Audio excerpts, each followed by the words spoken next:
Le promeneur était de retour à Las Vegas. Il était arrivé vers 9h30 du matin. Lloyd l'avait vu. Flagg avait vu Lloyd lui aussi, mais il était passé tout droit dans le hall du MGM, accompagné d'une femme. Les têtes s'étaient retournées sur leur passage, bien que presque tout le monde eût horreur de regarder l'homme noir. Les cheveux de la femme étaient blancs comme neige. Elle avait pris un terrible coup de soleil, si mauvais que Lloyd pensa aux victimes de l'incendie d'Indian Springs. Des cheveux blancs, un horrible coup de soleil, des yeux absolument vides qui regardaient le monde avec une absence d'expression qui n'était plus de la placidité, même plus de l'idiotie. Lloyd avait vu des yeux semblables, une fois déjà, à Los Angeles, lorsque l'homme noir avait réglé son compte à Eric Strellerton, l'avocat qui croyait pouvoir dire à Flagg ce qu'il devait faire. Flagg n'avait regardé personne. Souriant, il avait conduit la femme jusqu'à l'ascenseur. Les portes s'étaient refermées derrière eux et ils étaient montés au dernier étage. Pendant les 6 heures qui suivirent, Lloyd travailla d'arrache-pied pour être prêt quand Flagg lui demanderait son rapport. Il avait la situation bien en main, pensait-il. Il ne lui restait plus qu'à trouver Paul Burleson pour lui demander ce qu'il savait de ce Tom Cullen, au cas où Julie Lawry aurait vraiment mis le doigt sur quelque chose. Lloyd n'y croyait pas vraiment, mais avec Flagg, il était préférable de prendre ses précautions, bien préférable. Il décrocha le téléphone et attendit patiemment. Au bout de quelques instants, un déclic, puis la voix nasillarde de Shirley Dunbar.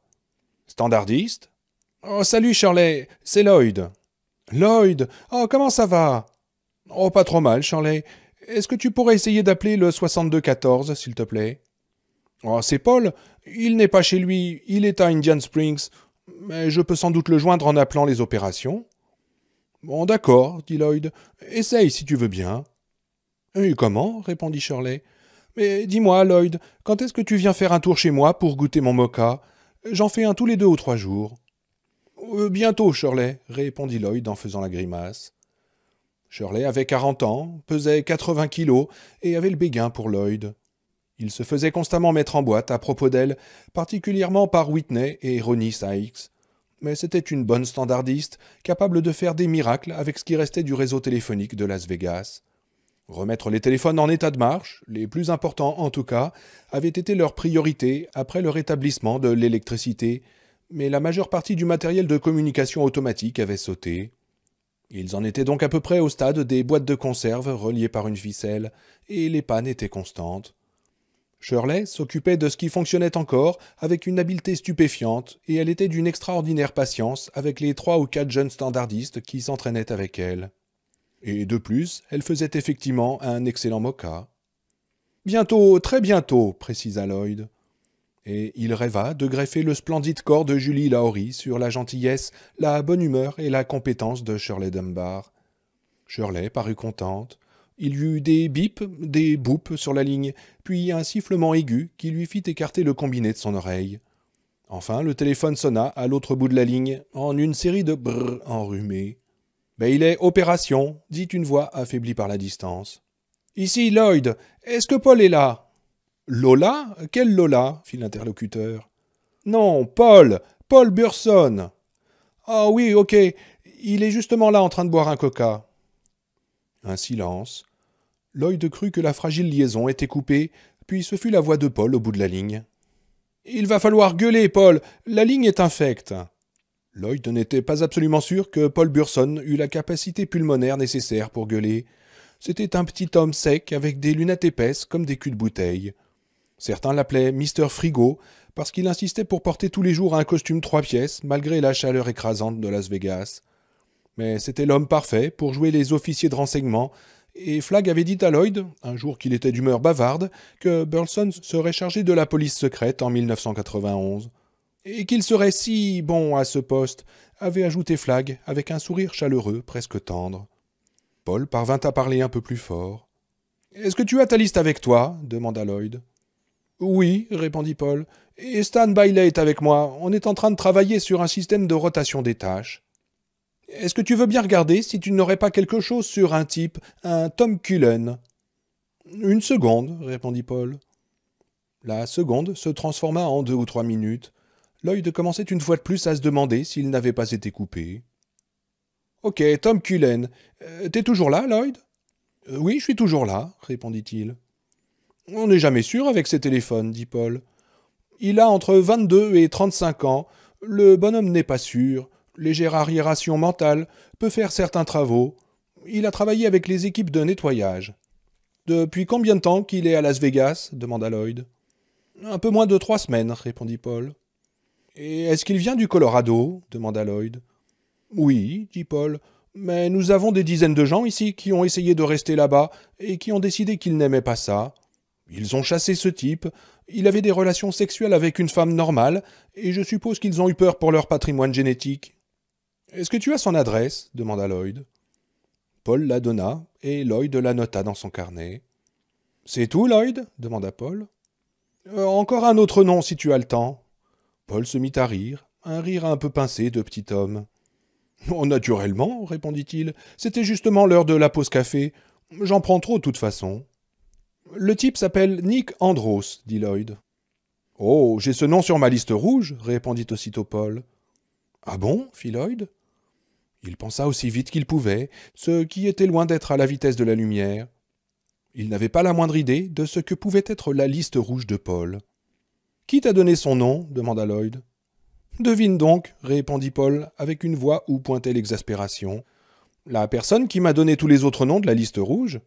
Ah oui, fit Lloyd. Il dit au revoir et raccrocha. Difficile de parler avec cette mauvaise ligne, et Lloyd avait trop à penser pour papoter de toute façon. La liste rouge. Des noms que Flagg n'avait donnés qu'à Paul, apparemment, même si Paul croyait que Lloyd était au courant. La liste rouge, qu'est-ce que ça voulait dire? Rouge, ça voulait dire stop? Ou rouge, danger? Lloyd redécrocha le téléphone. Standardiste? C'est encore moi, Lloyd. Alors, Lloyd, est-ce que... commença Shirley. Oh, excuse-moi, mais je n'ai pas le temps de papoter, la coupa-t-il. Je suis peut-être sur un gros poisson. Compris, qu'est-ce que tu veux, Lloyd demanda Shirley.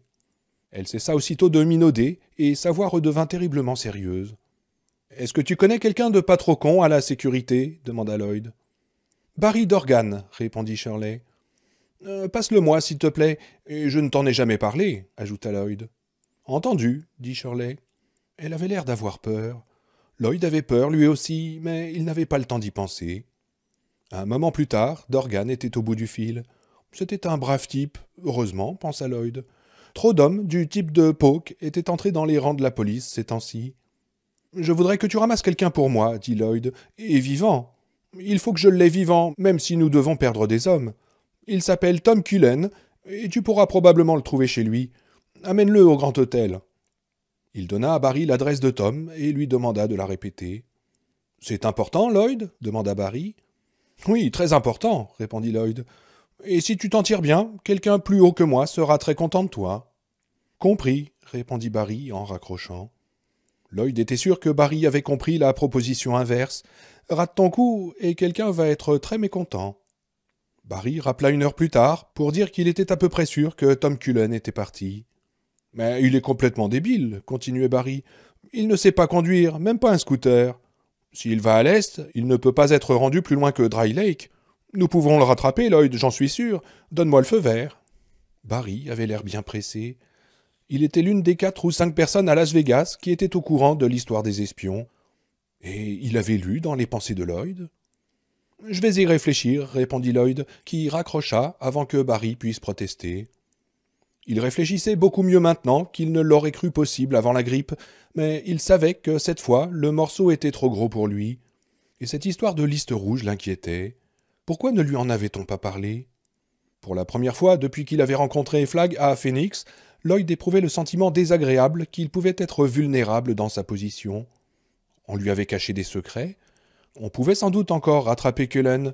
Carl et Bill pouvaient piloter les hélicoptères de l'armée qui se trouvaient à Indian Springs. S'il le fallait, on pourrait fermer toutes les routes partant du Nevada en direction de l'Est. Et puis ce type n'était pas Jack l'Éventreur. C'était un débile qui foutait le camp tout seul. Mais nom de Dieu, s'il avait entendu parler de cet Andros machin chouette quand Julie Lawry était venue le voir, ils auraient peut-être pu l'attraper dans son petit appartement du nord de Las Vegas. Quelque part en lui, une porte s'était ouverte, laissant entrer une brise glaciale de frayeur. Flagg avait fait une connerie, et Flagg était capable de ne pas faire confiance à Lloyd. Ça, c'était vraiment pas bon du tout. Il allait quand même falloir lui parler de cette histoire. Il ne pouvait pas prendre sur lui de lancer une nouvelle chasse à l'homme. Pas après ce qui était arrivé avec le juge. Il se leva pour aller donner un coup de téléphone à la réception et rencontra Whitney Organ qui en revenait. « Ah, Lloyd, c'est le patron, il veut te voir. »« Parfait, » répondit Lloyd, surpris du calme de sa voix, car il sentait maintenant en lui une terrible peur. Et surtout, il fallait qu'il se souvienne qu'il serait depuis longtemps mort de faim dans sa cellule de Phénix si Flagg n'était pas venu le sortir de là. Inutile de tourner autour du pot, il appartenait à l'homme noir. Il lui appartenait corps et âme, comme on dit.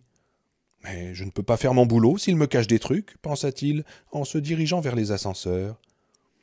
Il appuya sur le bouton du dernier étage, et l'ascenseur commença à monter rapidement. Cette idée continuait à le travailler sournoisement. Flagg n'était pas au courant. Le troisième espion était là, et Flagg n'était pas au courant. « Entre, Lloyd !» Vêtu d'une banale robe de chambre à carreaux bleus, Flagg arborait un sourire nonchalant. Lloyd entra. Le climatiseur fonctionnait au maximum, et on aurait cru entrer dans un appartement ouvert à tous les blizzards en plein Groenland. Pourtant, quand Lloyd passa devant l'homme noir, il sentit émaner de son corps une chaleur très forte. Et l'on aurait cru alors se trouver dans une pièce chauffée par un poêle brûlant. Dans un coin, la femme qui était arrivée avec Flagg ce matin-là était assise sur une chaise de toile blanche. Ses cheveux, retenus par des épingles, étaient soigneusement coiffés. Elle était vêtue d'une robe droite. Son visage vide et lunaire fit frissonner Lloyd lorsqu'il le regarda. Quand il était jeune, lui et des amis avaient un jour volé quelques bâtons de dynamite sur un chantier. Ils avaient bricolé un détonateur et jeté la dynamite dans le lac Harrison où elle avait explosé. Les poissons morts qui étaient remontés ensuite à la surface avaient eu ce même regard de neutralité absolument vide dans leurs yeux bordés de lune. « Je te présente Nadine Cross, » dit doucement Flagg derrière lui. « Mon épouse. » Lloyd sursauta. Stupéfait, il regarda Flagg, mais ne vit que ce sourire moqueur et ses yeux dansants. « Chérie, je te présente Lloyd Enride, mon bras droit. Lloyd et moi, nous nous sommes rencontrés à Phoenix, où Lloyd était en prison. Il était sur le point de manger pour son dîner un camarade détenu. En fait, Lloyd avait même déjà peut-être pris un petit hors-d'œuvre. Pas vrai, Lloyd ?» Lloyd rougit, mais ne répondit rien, même si la femme avait l'air complètement dingo, ou alors tellement absente, qu'elle devait se balader souvent sur la face cachée de la lune. « Donne la main, chérie, » dit l'homme noir. Comme un robot, Nadine tendit la main. Ses yeux continuaient à fixer avec indifférence un point situé quelque part au-dessus de l'épaule de Lloyd. « Brrr, ça donne la chair de poule, » pensa Lloyd.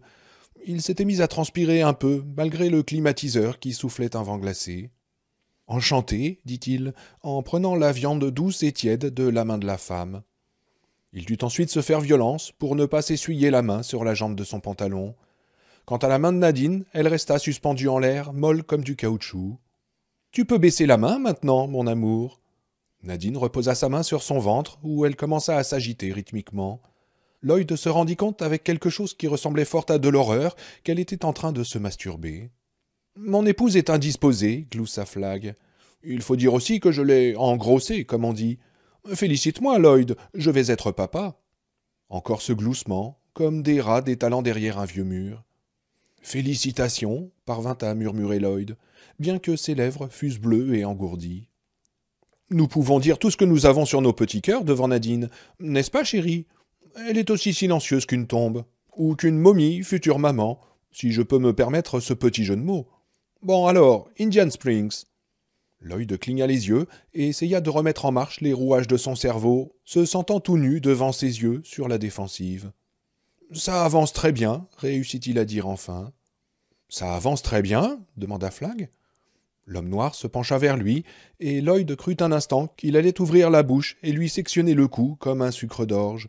Il recula. « Ce n'est pas exactement ce que j'appellerais une analyse objective, Lloyd. »« Oui, il y a autre chose, » dit Lloyd. « Quand je voudrais parler d'autre chose, je te le dirai, » dit Flagg. Il avait haussé la voix, inconfortablement proche à présent d'un hurlement. Lloyd n'avait jamais vu quelqu'un changer si radicalement d'humeur, et il eut affreusement peur. « Pour le moment, je veux un rapport sur ce qui se passe à Indian Springs, et tu ferais mieux de me le donner. Allez, Lloyd, dans ton intérêt. »« Très bien, » murmura Lloyd. « D'accord. » Il sortit avec des doigts tremblants son carnet de sa poche revolver, et ils parlèrent pendant une demi-heure de la base d'Indian Springs, des jets de la garde nationale, des missiles Shrike. Flagg commençait à se détendre à nouveau, mais il était difficile d'en être sûr, et il n'était jamais bien avisé de croire quelque chose lorsque vous étiez en face du promeneur. « Est-ce que tu penses qu'il pourrait survoler Boulder dans une quinzaine de jours, disons le 1er octobre ?» demanda Flagg. « Karl pourrait peut-être, » répondit Lloyd. « Pour les deux autres, je ne sais pas. »« Je veux qu'il soit prêt, » grommela Flagg, qui se leva et commença à arpenter la pièce. « Je veux que ceux d'en face se terrent dans des trous au printemps prochain. Je veux les frapper la nuit quand ils dorment. Labourer cette ville d'un bout à l'autre. Je veux qu'elle ressemble à Hambourg et à Dresde à la fin de la Deuxième Guerre mondiale. » Il se retourna vers Lloyd. La pâleur de parchemin de son visage faisait ressortir ses yeux sombres qui brûlaient de leur feu dément. Son sourire était comme un cimeterre. « Je vais leur apprendre à envoyer des espions. Ils vivront dans des cavernes au printemps. Et ensuite, nous irons là-bas et nous ferons une grande chasse aux sangliers. Je leur apprendrai à envoyer des espions. » Lloyd retrouva enfin sa langue. « Le 3e espion... »« Oh, nous le trouverons, Lloyd, » le coupa Flagg. « Ne t'inquiète pas pour ça, nous le trouverons, ce porc. » Le sourire était revenu, dangereusement charmeur. Mais Lloyd avait été le témoin d'un instant de colère, d'étonnement et de peur avant que ce sourire ne réapparaisse. Et la peur était bien le seul sentiment qu'il n'avait jamais pensé voir sur ce visage. « Je crois savoir qui c'est, » dit doucement Lloyd. Flagg retournait entre ses mains une statuette de jade. Ses mains se figèrent. Il devint parfaitement immobile, et son visage prit une expression très particulière de concentration absolue. Pour la première fois, les yeux de Nadine Cross bougèrent. Elle contempla Flagg, puis s'empressa de détourner son regard. L'air sembla s'épaissir dans la pièce. « Quoi ? Qu'est-ce que t'as dit ?»« Le 3e espion, » dit Lloyd. « Non, » dit Flagg d'une voix tranchante. « Non, encore une fois, tu prends des vessies pour des lanternes, Lloyd. »« Eh bien, si je ne me trompe pas, » dit Lloyd, « c'est un ami d'un type qui s'appelle Nick Andros. » La statuette de jade tomba des mains de Flagg et se cassa en 1000 morceaux. Un moment plus tard, Lloyd se sentit soulevé de son fauteuil par une main qui lui empoignait le devant de sa chemise. Flagg avait traversé si rapidement la pièce que Lloyd ne l'avait même pas vu arriver. Puis ce fut le visage de Flagg, collé contre le sien, cette atroce chaleur qui le pénétrait par tous les pores, et les yeux noirs de belette de Flagg à 1 pouce des siens. Flagg hurlait. « Et tu restais là à me parler d'Indian Springs ? Je devrais te jeter par la fenêtre. » Quelque chose donna à Lloyd le courage de se défendre. Peut-être était-ce d'avoir vu que l'homme noir était vulnérable, peut-être était-ce simplement qu'il savait que Flagg ne le tuerait pas tant qu'il n'aurait pas eu toutes les informations. « Et j'ai essayé de vous le dire, » dit Lloyd, « mais vous m'en avez empêché. Et vous ne m'aviez pas parlé de la liste rouge, je ne sais même pas ce que c'est vraiment. Si j'avais su, j'aurais pu pincer ce connard de débile hier soir. » Puis Lloyd vola à travers la pièce et s'écrasa contre le mur du fond. Des étoiles explosèrent dans sa tête et il retomba sur le parquet, complètement groggy. Il secoua la tête, essayant de retrouver ses esprits. Ses oreilles sifflaient. Flagg semblait être devenu fou. Livide, il faisait les 100 pas dans la pièce. Nadine s'était recroquevillée sur sa chaise. Flagg posa la main sur une étagère peuplée d'une ménagerie d'animaux de jade d'un vert laiteux. Il les regarda une seconde, comme s'il était étonné de les voir, puis les fit tous tomber par terre. Les bibelots explosèrent comme de minuscules grenades. Il envoya voler en l'air les plus gros morceaux d'un coup de pied. Ses cheveux noirs étaient tombés sur son front. D'un mouvement de la tête, il les rejeta en arrière, puis se tourna vers Lloyd. Son visage avait pris une grotesque expression de sympathie et de compassion, aussi convaincante qu'un billet de Monopoly, pensa Lloyd. Il s'approcha pour l'aider à se relever, et Lloyd remarqua qu'il marchait sur les morceaux de jade, apparemment sans se faire mal, et sans saigner. « Je suis désolé, viens prendre un verre, » dit-il en tendant la main à Lloyd pour le relever. « Il est comme un gosse qui fait une colère, » pensa Lloyd. « Toi, c'est Bourbon sec, hein, c'est bien ça ?»« Oui, » répondit Lloyd. Flagg s'approcha du bar et servit des verres monstrueux. Lloyd engloutit la moitié du sien en une seule gorgée. Le verre cogna sur la table quand il le reposa, mais il se sentait un peu ragaillardi. « Je ne pensais pas que tu allais avoir besoin de la liste rouge, » dit Flagg. « Elle comportait 8 noms. Ils ne sont plus que 5 maintenant. Les membres de leur conseil de direction, plus la vieille femme. Andros en faisait partie, mais il est mort maintenant. Oui, Andros est mort, j'en suis sûr. Flagg fixait Lloyd en plissant les yeux. Lloyd raconta ce qu'il savait, en consultant de temps en temps son carnet. Il n'en avait pas vraiment besoin, mais il n'était pas désagréable d'échapper une seconde à ce regard menaçant. Il commença par Julie Lahorie et termina par Barry Dorgan. « Tu dis qu'il est retardé » dit Flagg d'une voix absente. « Oui » répondit Lloyd. Flagg hochait la tête et son visage s'éclaira. « Oh oui » fit-il pour lui-même. « Oui, c'est bien ça. C'est pour ça que je ne pouvais pas le voir. » Il s'arrêta et s'approcha du téléphone. Quelques instants plus tard, il était en communication avec Barry. « Oui, les hélicoptères. Karl dans le premier et Bill dans l'autre. Contact radio permanent. Envoyez 100 hommes. On ferme toutes les routes qui partent de l'est et du sud du Nevada. Diffusez le signalement de Cullen. Je veux un rapport toutes les heures. » Il raccrocha et se frotta joyeusement les mains. « Nous le tenons. Je regrette simplement de ne pas pouvoir envoyer sa tête à son bon copain Andros, parce qu'Andros est mort. Hein, c'est bien ça, Nadine ?» Nadine avait toujours les yeux dans le vide. « Les hélicoptères ne vont pas servir à grand-chose ce soir, » dit Lloyd. « Il va faire nuit dans 3 heures. »« Oh, ne t'en fais pas, mon vieux Lloyd, » dit Flagg. « Les hélicoptères auront amplement le temps de faire leur travail demain. Il n'est pas loin. Oh non, pas loin du tout. » Lloyd tordait nerveusement son carnet entre ses mains, comme quelqu'un qui aurait donné cher pour être ailleurs. Flagg était de bonne humeur maintenant, mais ça ne risquait sans doute pas de durer quand Lloyd lui aurait parlé de la poubelle. « J'ai encore une chose à dire, » dit-il à regret, « à propos de la poubelle. » Il se demanda si l'autre allait piquer une crise, comme tout à l'heure avec les bibelots de jade.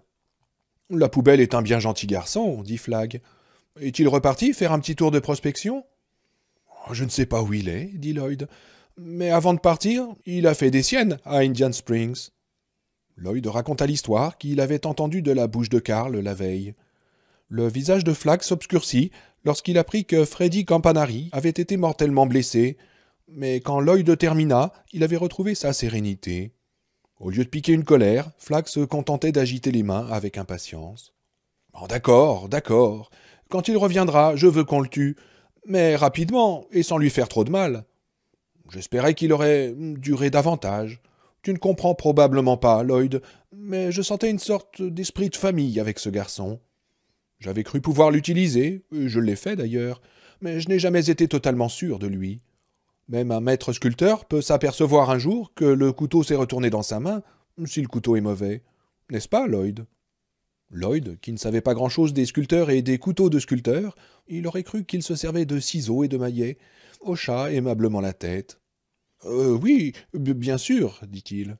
« Et il nous a rendu un grand service en armant les Shrike, » dit Flagg. « C'est bien lui qui a fait ça. »« Oui, c'est exact, » dit Lloyd. « Mais il va revenir, » dit Flagg.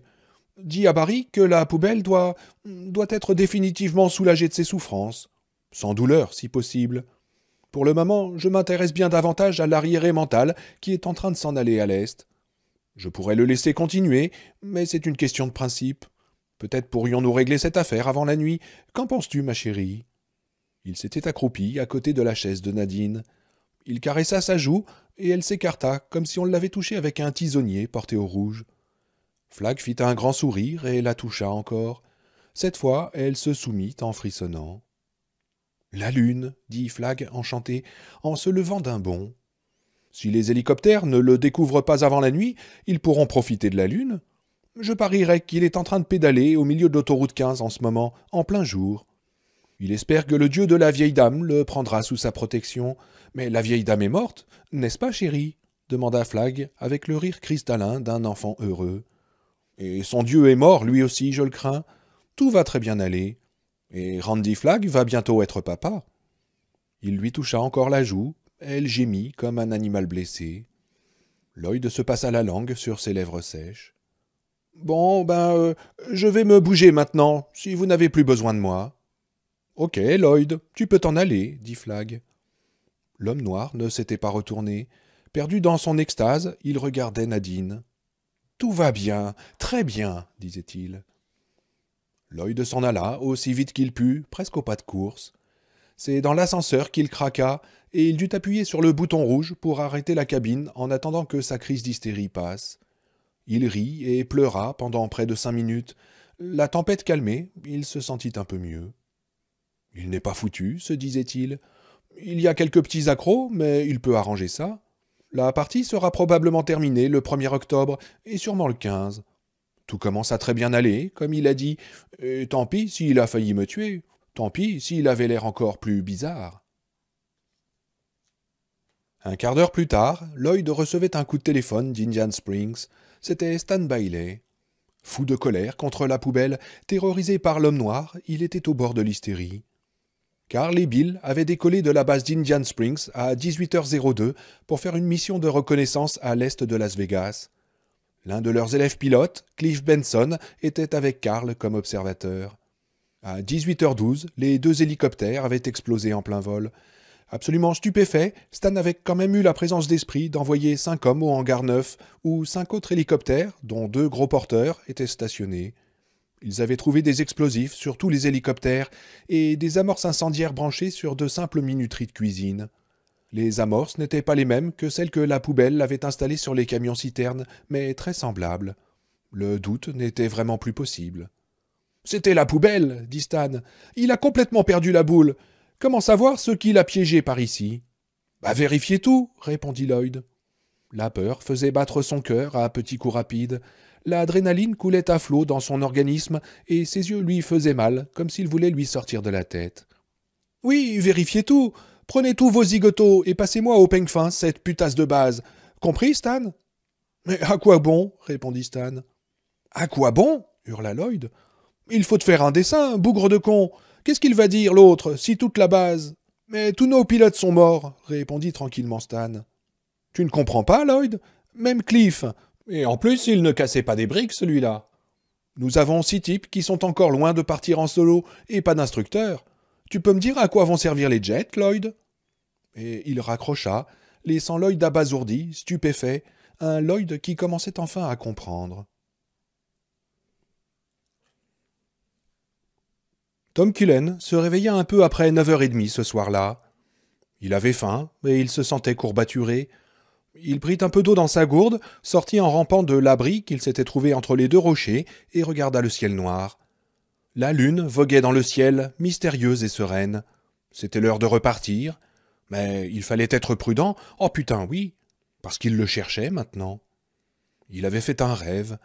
Nick lui parlait, et c'était bien étrange, car Nick ne pouvait pas parler. Il était sourd-muet, voilà ce qu'il était. Il fallait qu'il écrive tout, et Tom ne pouvait presque pas lire. Mais les rêves sont drôles, n'importe quoi peut arriver dans un rêve, et dans le rêve de Tom, Nick parlait. Nick disait « Ils sont au courant, Tom, mais ce n'est pas de ta faute. Tu as tout fait comme il fallait. C'est la malchance.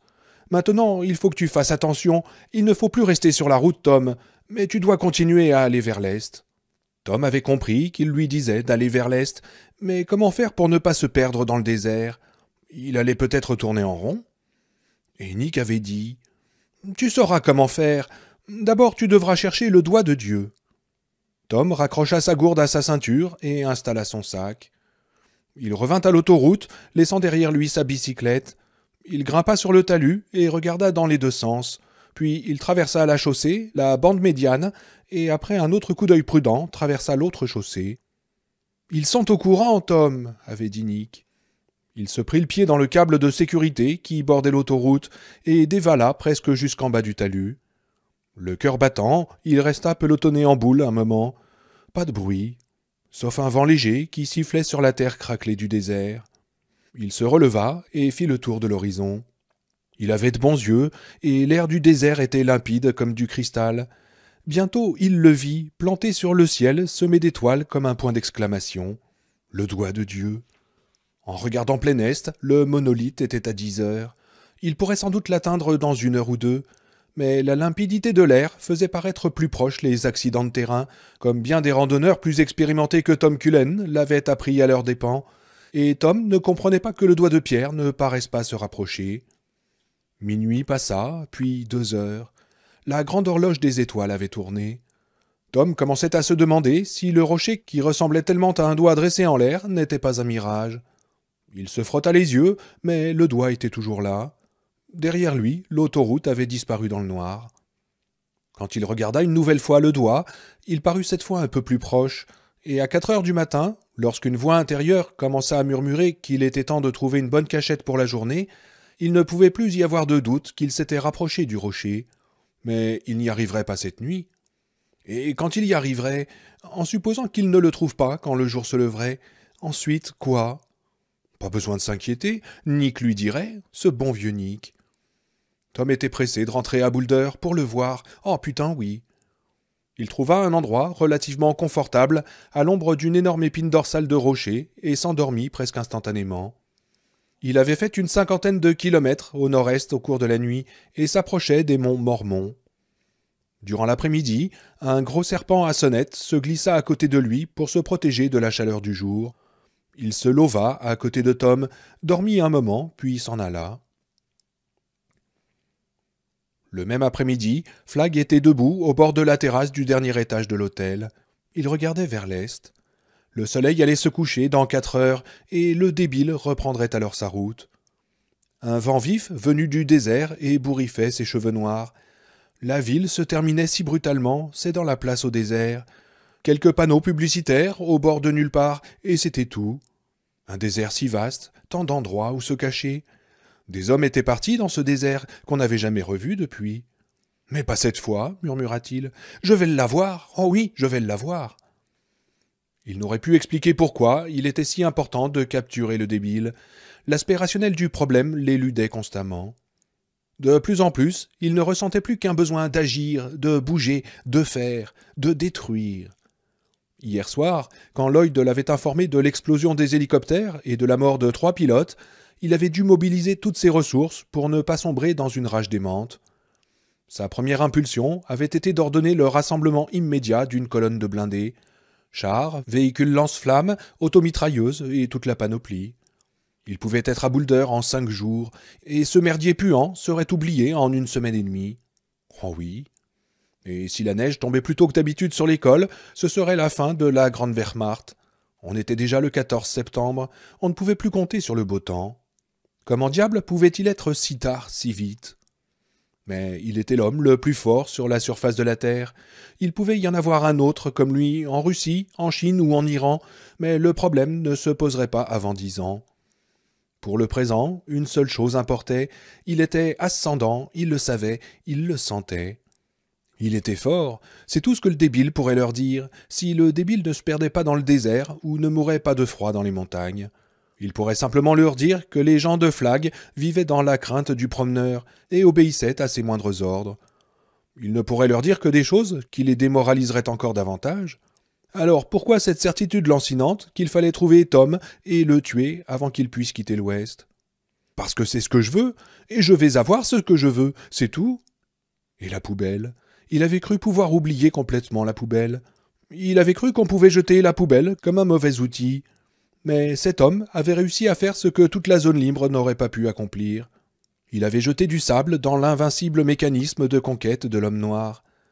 J'ai fait une erreur de jugement. C'était une idée horrible, et il n'allait pas laisser son esprit la poursuivre jusqu'à sa conclusion. Il jeta son verre par-dessus le parapet de la terrasse, et il le vit scintiller, tomber en culbutant. Une idée méchante, une idée d'enfant turbulent lui vint à l'esprit, pourvu que quelqu'un le reçoive sur la tête. Tout en bas, le verre heurta la surface du terrain de stationnement et explosa, si loin en bas que l'homme noir ne put même l'entendre. On n'avait pas trouvé d'autres bombes à Indian Springs, on avait pourtant mis la base sans dessus-dessous. Apparemment, la poubelle avait piégé ce qu'il avait eu sous la main, les hélicoptères du hangar 9 et les camions-citernes juste à côté. Flagg avait confirmé qu'il fallait tirer à vue sur la poubelle et le tuer. L'idée de la poubelle, en train de se promener parmi toutes ces anciennes installations militaires, le rendait maintenant passablement nerveux. Oh oui, nerveux. La belle tranquillité d'autrefois continuait à s'évaporer. Mais quand tout cela avait-il commencé? Il n'aurait pu le dire avec certitude. Tout ce qu'il savait, c'est que les choses commençaient à s'effriter. Lloyd le savait, lui aussi. Il pouvait le voir à la manière dont il le regardait. Ce ne serait peut-être pas une mauvaise idée si Lloyd avait un accident avant la fin de l'hiver. Il était copain avec trop de membres de la garde du palais. Whitney, par exemple, et Ken. Et même Burleson, qui avait lâché le morceau à propos de la liste rouge. Il avait distraitement pensé écorcher vif Paul Burleson pour son indiscrétion.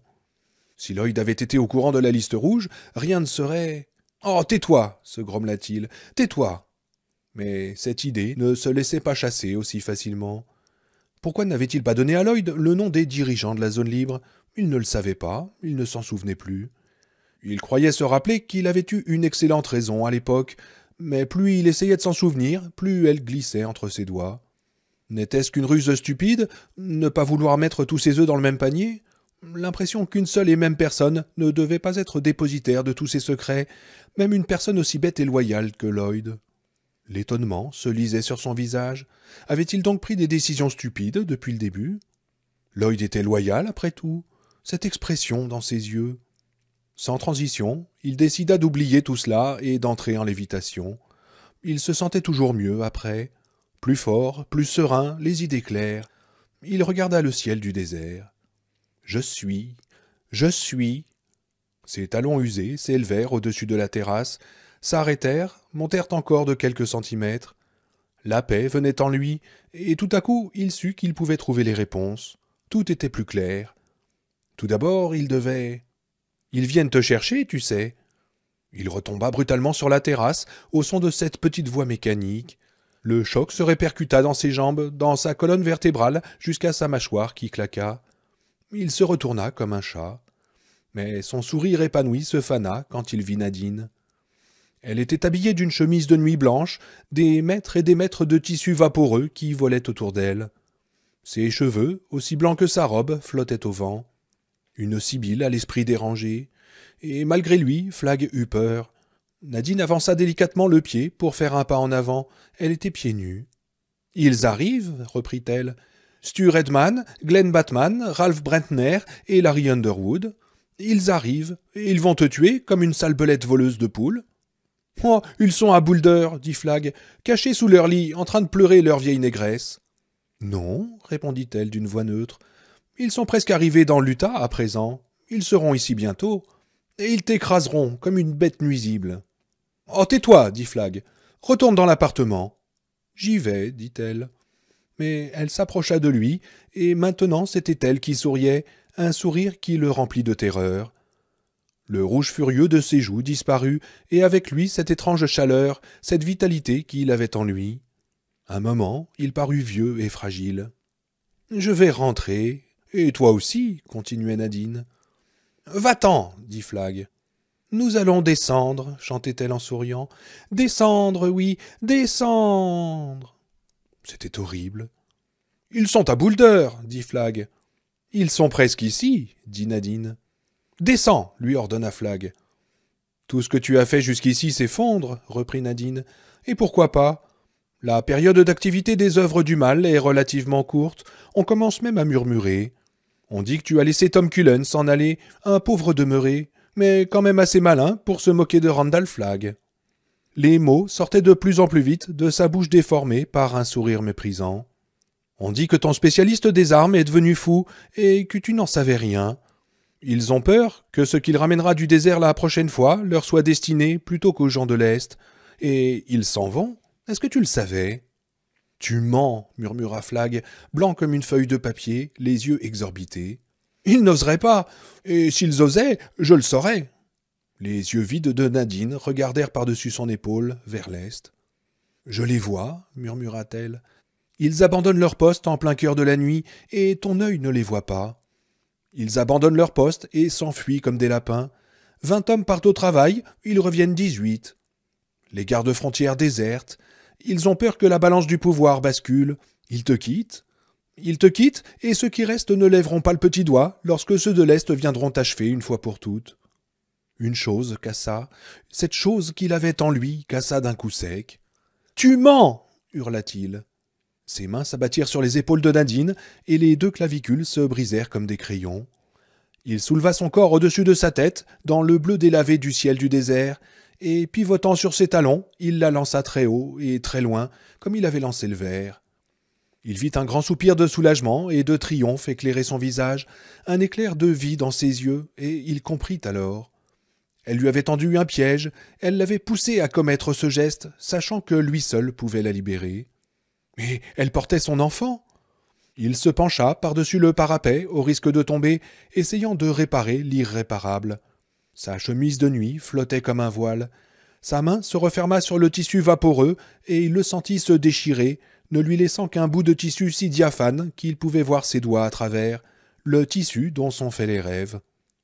Puis elle disparut, plongeant comme une pierre, les orteils pointés vers le sol, sa chemise de nuit lui caressant le cou et le visage. Elle ne hurla pas. Elle plongea vers le sol, aussi silencieusement qu'une fusée défectueuse.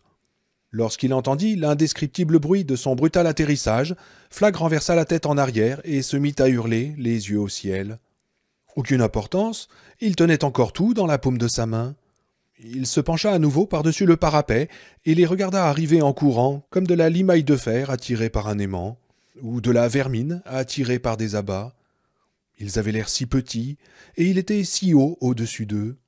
Il allait se remettre en lévitation, décida-t-il, et retrouver son calme.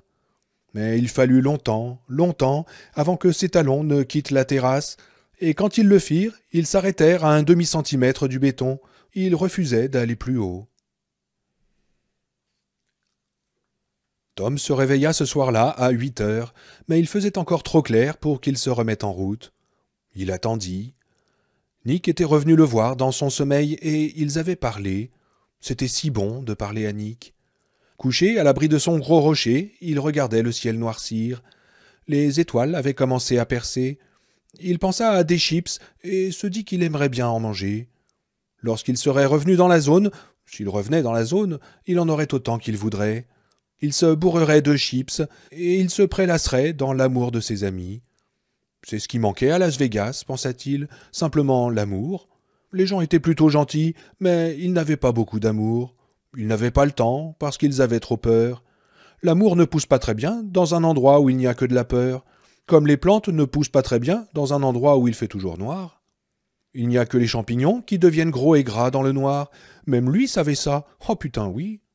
J'aime Nick, et Franny, et Dick et Lucie, murmura Tom dans le noir. J'aime Larry et Glenn aussi. J'aime Stan et Rona. J'aime Ralph. J'aime Stu.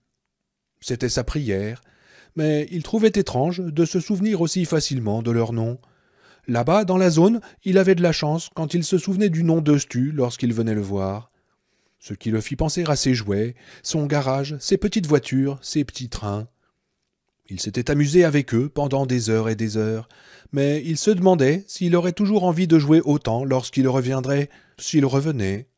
Ce ne serait plus la même chose. Triste, mais peut-être bien aussi. « Le Seigneur est mon berger, récita-t-il d'une voix douce. Rien ne saurait me manquer. Dans ses verts pâturages, il me fait reposer.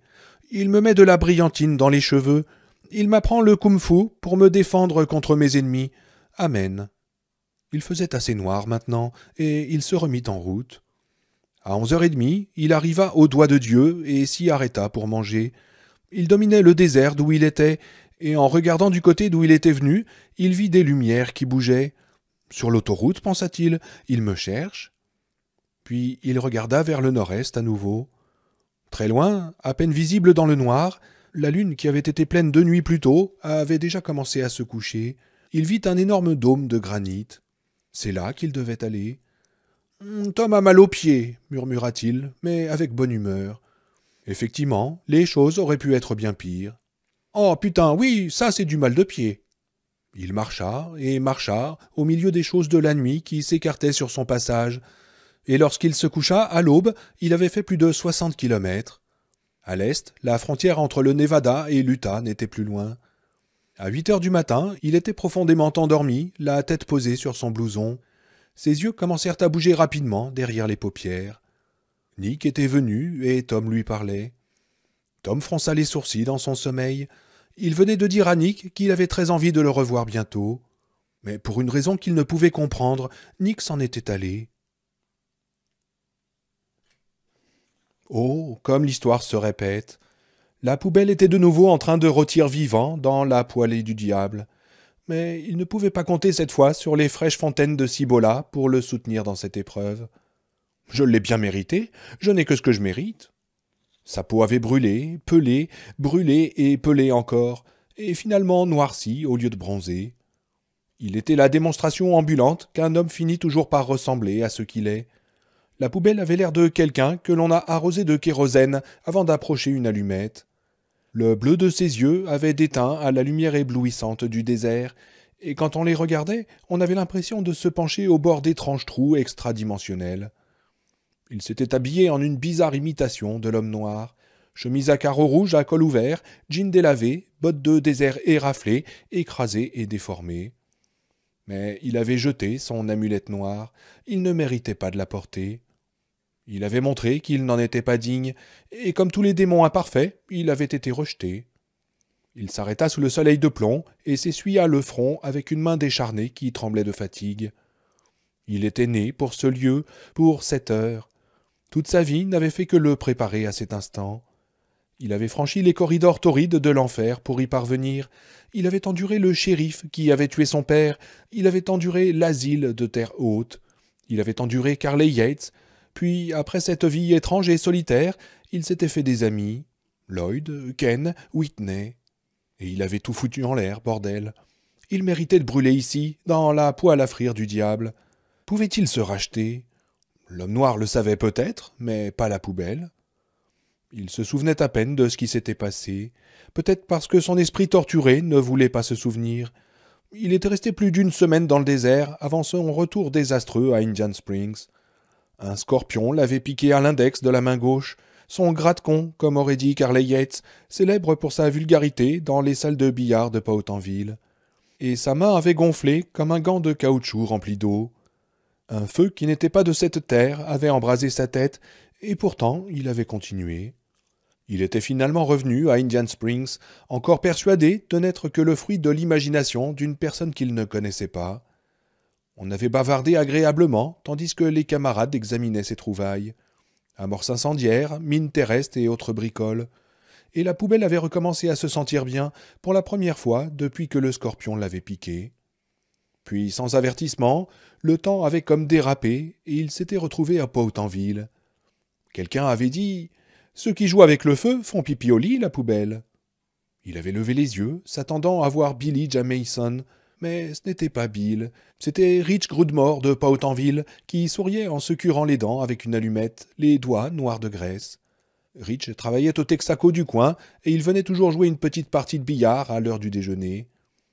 Et quelqu'un d'autre avait dit « Planque ton allumette, Richie, la poubelle est revenue ». On aurait dit Steve Tobin au début, mais ce n'était pas Steve. C'était Carley Yates dans son vieux blouson de cuir râpé. Avec une horreur grandissante, il avait vu qu'ils étaient tous là, cadavres indociles revenus à la vie. Richie et Carley, Norm et Hatch, celui qui était déjà presque chauve à 18 ans, celui que les autres appelaient Arch Cunilingus. Ils se moquaient de lui, tout revenait en vrac, torrent boueux et violent à travers le brouillard fiévreux des années. « Et la poubelle, pourquoi t'as pas foutu le feu à l'école ? Et la poubelle, t'as pas encore brûlé ta bite ? Et la poubelle, c'est vrai que tu sniffes de l'essence à briquet ? Et puis Carley Yates. Et la poubelle, qu'est-ce qu'elle a dit, la vieille Sample, quand t'as brûlé son chèque de pension ? Il avait essayé de hurler, mais le seul son qui était sorti de sa bouche avait été un murmure. « Me parlez plus du chèque de pension de la vieille Sample !» Et il était parti en courant. Le reste s'était déroulé comme dans un rêve. Aller chercher les amorces incendiaires et les flanquer sous les camions-citernes. Ses mains avaient travaillé toutes seules, son esprit était ailleurs, emporté dans un tourbillon confus. On l'avait vu aller et venir entre le hangar et son tout-terrain. Certains l'avaient salué de la main, mais personne n'était venu lui demander ce qu'il était en train de faire.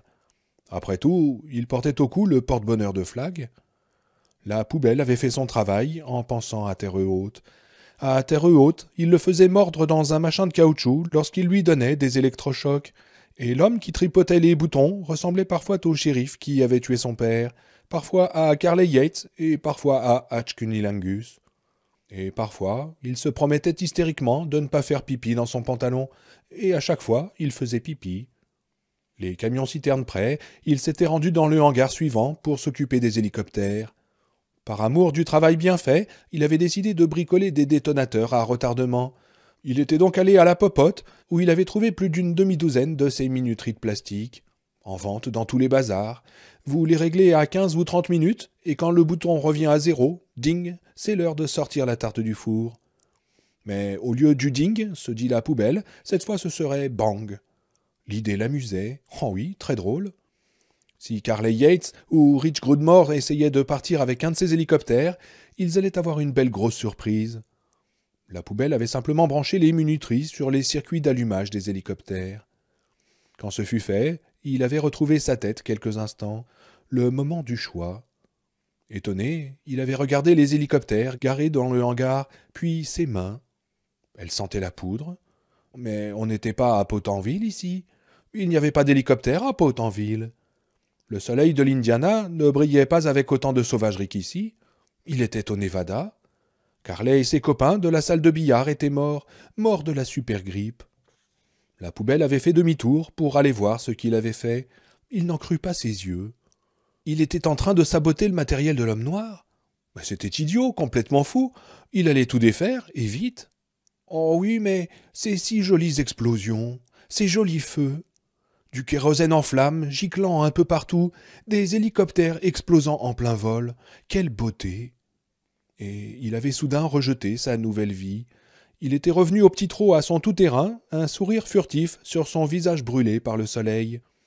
Il s'était glissé à l'intérieur et il était parti, mais pas trop loin. Il avait attendu, et finalement, un camion-citerne était sorti du garage, s'avançant pesamment sur la piste comme un gros scarabée kaki.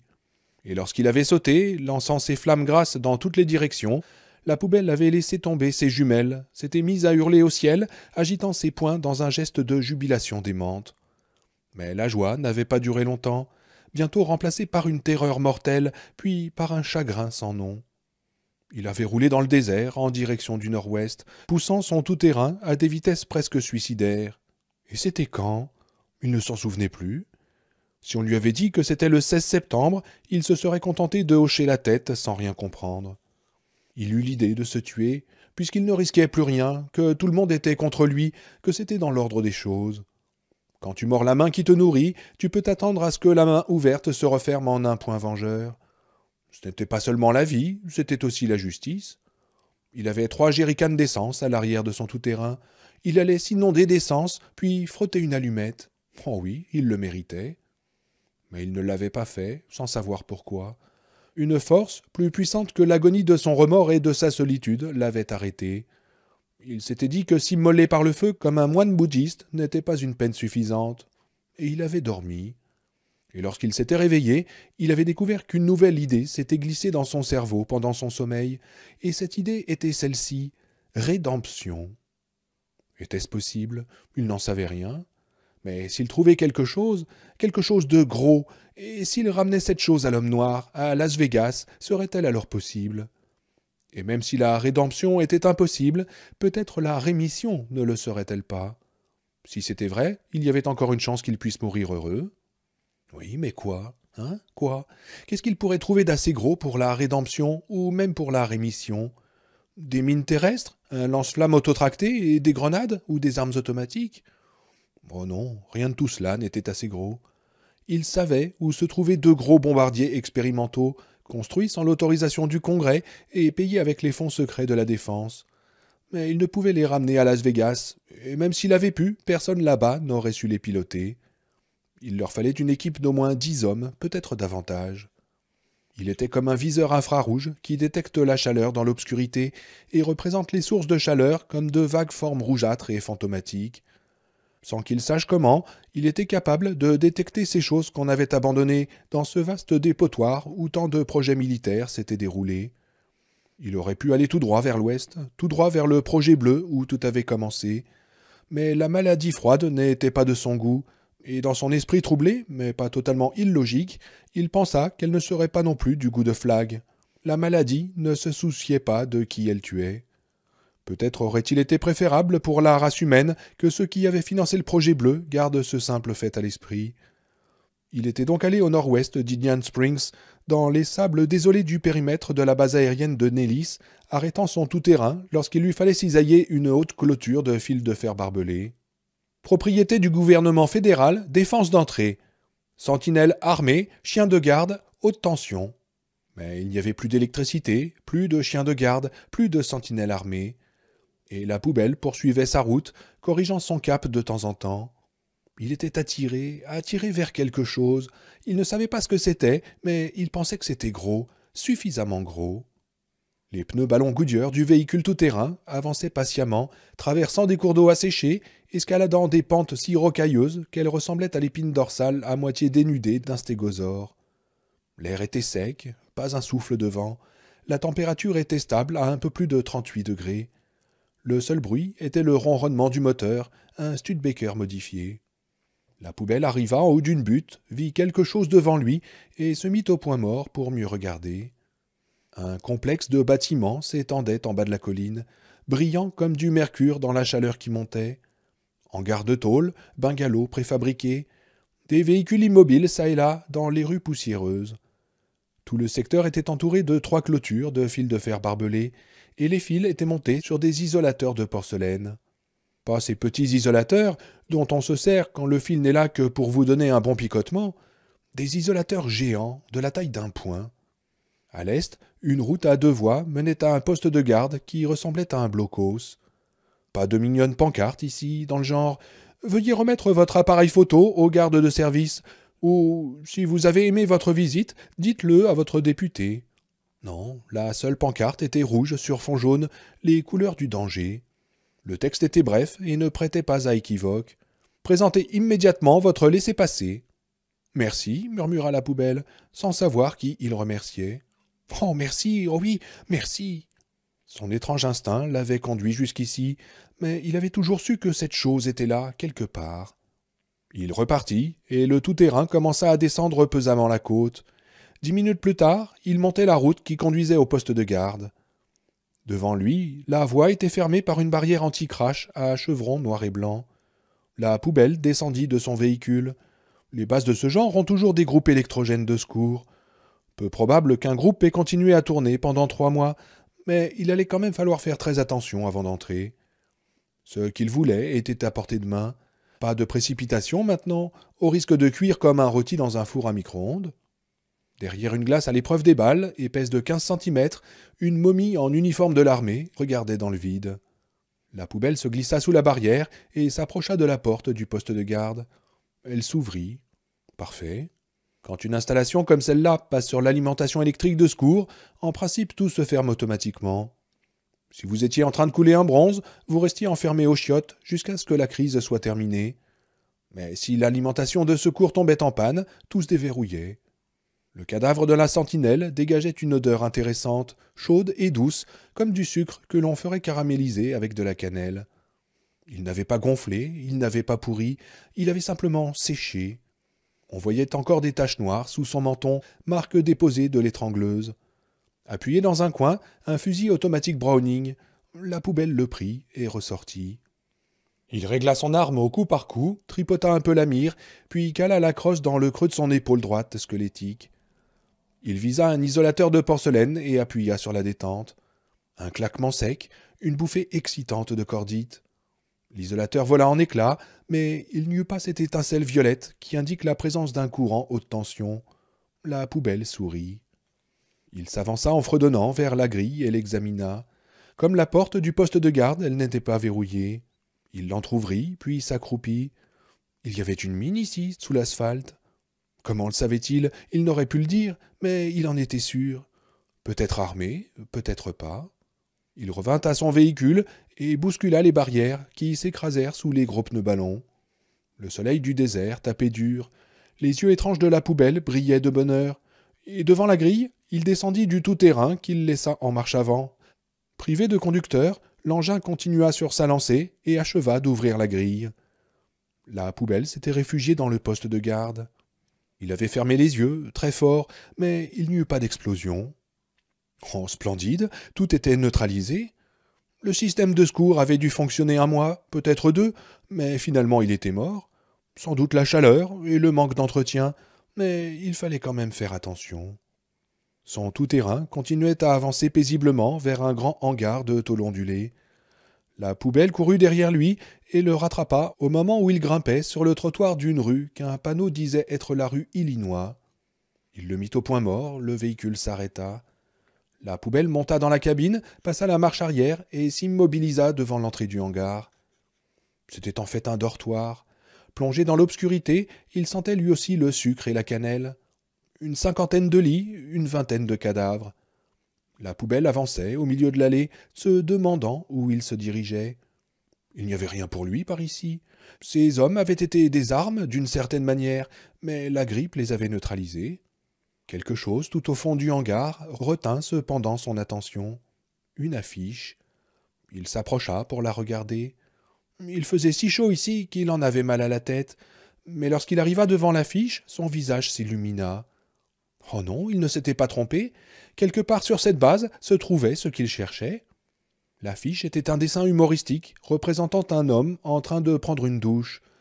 Il se savonnait vigoureusement les parties génitales, presque entièrement cachées par des bulles. « N'oubliez pas votre douche quotidienne, une question de sécurité », proclamait la légende. Au-dessous, un symbole jaune et noir, 3 triangles se rejoignant par leur sommet. Le symbole des radiations atomiques. La poubelle se mit à rire comme un petit enfant, battant des mains dans le silence.